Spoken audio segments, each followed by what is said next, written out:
El siguiente programa es responsabilidad de sus realizadores y no compromete la opinión de nuestra emisora.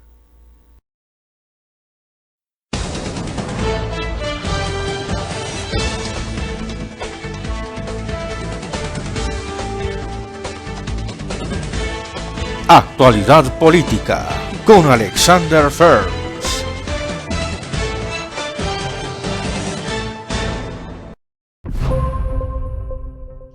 Saludamos a todos nuestros oyentes en América y el mundo.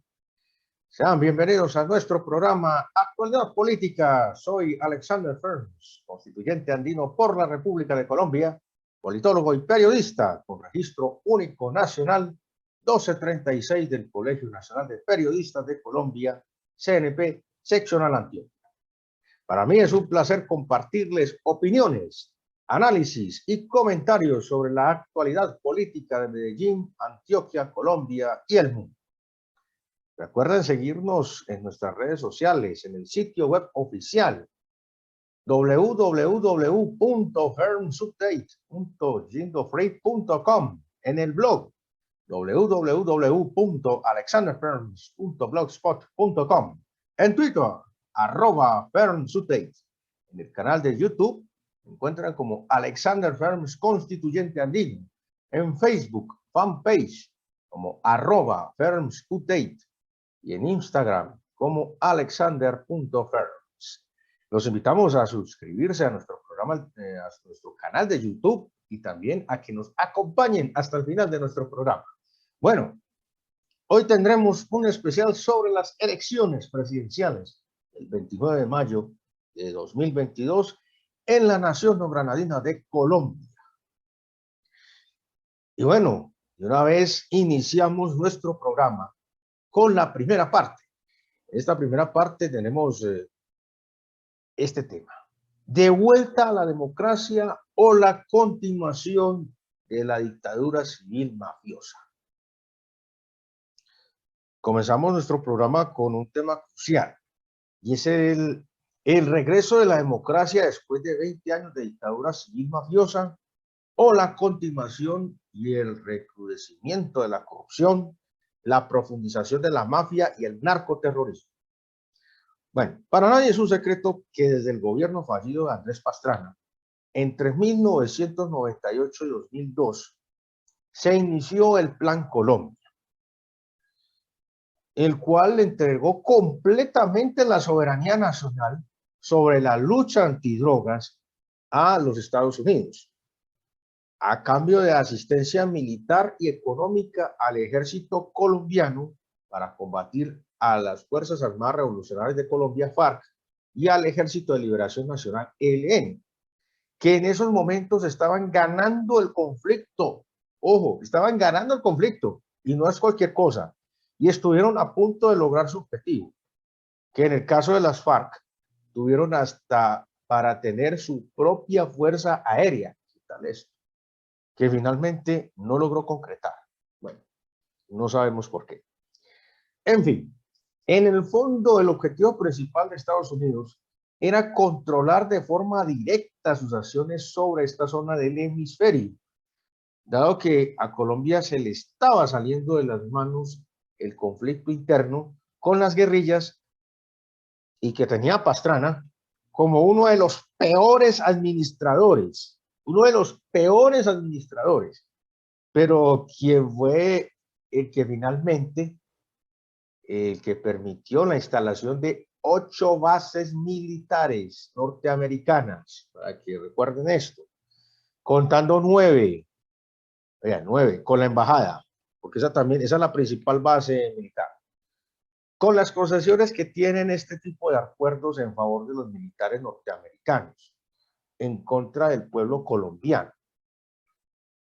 Situación que permitió el comienzo de la era más oscura en la historia reciente del país. Y es que con la llegada de Álvaro Uribe en el año 2002 a la presidencia, se ejecuta el plan de expropiación nacional, la intensificación del conflicto, el terrorismo de Estado, el narcoterrorismo, y el inicio de la generación más corrupta de todos los tiempos. Desde 2002, Colombia ha sufrido el dominio directo de la mafia. Directo. Mejor dicho, el sueño de Pablo Escobar hecho realidad, pero en su expresión más baja y menos humana posible. La expresión de un megalómano criminal con sed de venganza, que considero tiene el síndrome de hubris o adicción al poder, el señor Álvaro Uribe Vélez. Y es que con Uribe a la cabeza se gestiona la mal llamada política de seguridad democrática, que de seguridad no tenía nada y de democrática sí que menos. La excusa de este engendro de política era profundizar el conflicto con las guerrillas, crear estructuras paramilitares que hicieran el trabajo sucio que el ejército no podía hacer directamente en zonas rurales y ciudades. Y además, proteger los intereses de las familias oligarcas tradicionales, las nuevas mafias, las nuevas familias emergentes y los poderes mafiosos que controlaban el mercado nacional o estaban insertados ya en los grandes emporios económicos. Es decir, se estaban legalizando. El oscurantismo nacional escribe un nuevo capítulo siniestro. Luego del asesinato del libertador Simón Bolívar y el derrocamiento de Tomás Cipriano de Mosquera, el gran general, se continúa su momento más oscuro con el capataz de Salgar, que no tenía alcurnia y tampoco abolengos, pero que contaba con la confianza de las familias tradicionales oligarcas y las nuevas familias mafiosas emergentes para ejecutar lo que ellos no habían logrado en esos momentos. Desde el 2002, Colombia entra en una sucesión de gobiernos fallidos en constante inestabilidad, a un proceso de transición hacia una dictadura civil totalitaria y mafiosa, que se consolida en 2006 con la reelección irregular de Álvaro Uribe como presidente de Colombia, pasando de una democracia deficiente, según el índice de democracia de Economist, a un régimen totalitario o un régimen autoritario, o en nuestras palabras, a una dictadura o régimen civil mafioso. La configuración de dictadura o régimen civil mafioso se da en el momento en el que Colombia cede su soberanía a una potencia extranjera en 2002, Estados Unidos. Y a partir de ahí, las mafias se consolidan. Aumentan los cultivos de coca y plantas ilícitas. Aumenta la violencia, el desplazamiento, las desapariciones forzosas. Aumenta el desempleo, la pobreza, la inequidad, la desigualdad y baja la calidad de vida de los ciudadanos. Es decir, los ciudadanos pierden sus derechos laborales, la salud y su derecho de hacer oposición. Nadie puede ser oposición porque es señalado. Se le bloquea laboralmente, es desplazado o asesinado. Así ha funcionado el régimen impuesto por Uribe, que no ha traído ningún beneficio al país. Por el contrario, se han cedido los territorios a las multinacionales para la explotación indiscriminada de nuestros recursos naturales, de minerales y de petróleo, pasando por encima de las naciones originarias y los campesinos. Luego, no contento con ello, el señor Uribe vendió y privatizó una gran cantidad de empresas estatales, haciéndolas inviables, por supuesto, para poder decir que no eran operativas, que no eran funcionales, y de esa manera tener la excusa perfecta para destruirlas, como los casos de Telecom, el Seguro Social, entre otras. Todo en detrimento del pueblo colombiano, de la calidad de vida de las personas, de su bienestar y de su mismo futuro.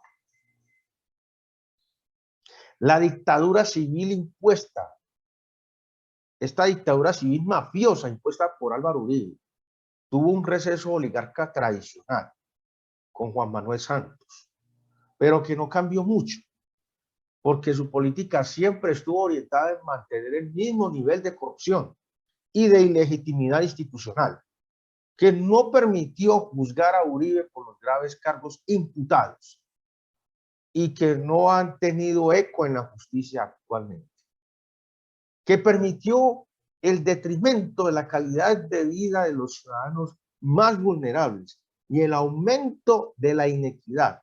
Lo único rescatable del gobierno de Juan Manuel Santos fueron los acuerdos de paz con la guerrilla de las FARC, que se hicieron más por presión internacional que por otra cosa, pero que no se han cumplido y que con la elección irregular de Iván Duque se destruyeron por completo y se han retomado el sendero del régimen, que sigue causando devastación en la vida de los colombianos, con menos ingresos. Sí, señores, causando devastación en la vida de los colombianos con menos ingresos, menos oportunidades y menos posibilidades de hacer una vida digna en este país. Duque continuó con la política de corrupción, de destrucción de país y de desprestigio nacional e internacional, logrando que Colombia estuviera en el podio de los países más corruptos y con mayor desnutrición infantil en el mundo. Imagínense eso. También que mantuviera su liderato como uno de los países con más desplazamientos forzados, entre otros deshonrosos rankings en los cuales no deberíamos volver a figurar nunca más. Este señor Duque es un personaje que muy seguramente en un proceso de transición hacia la democracia tendrá que ir a la cárcel y pagar por todos sus delitos contra el pueblo colombiano y por traición a la patria, junto con sus funcionarios y militares, por terminar de ceder nuestra soberanía nacional y hacer quedar en ridículo de todas las maneras posibles al país en el extranjero. Estamos entonces a un paso de iniciar un proceso de cambio hacia la democracia o de continuar bajo la dictadura corrupta y mafiosa que se ha atornillado en el poder desde hace 20 años. Está en nuestras manos cambiar hacia algo diferente o continuar con lo que hay y peor. Vamos a una pausa y ya regresamos con la segunda parte especial sobre las elecciones presidenciales del 29 de mayo de 2022 en la nación neogranadina de Colombia, en su programa Actualidad Política con Alexander Fernández.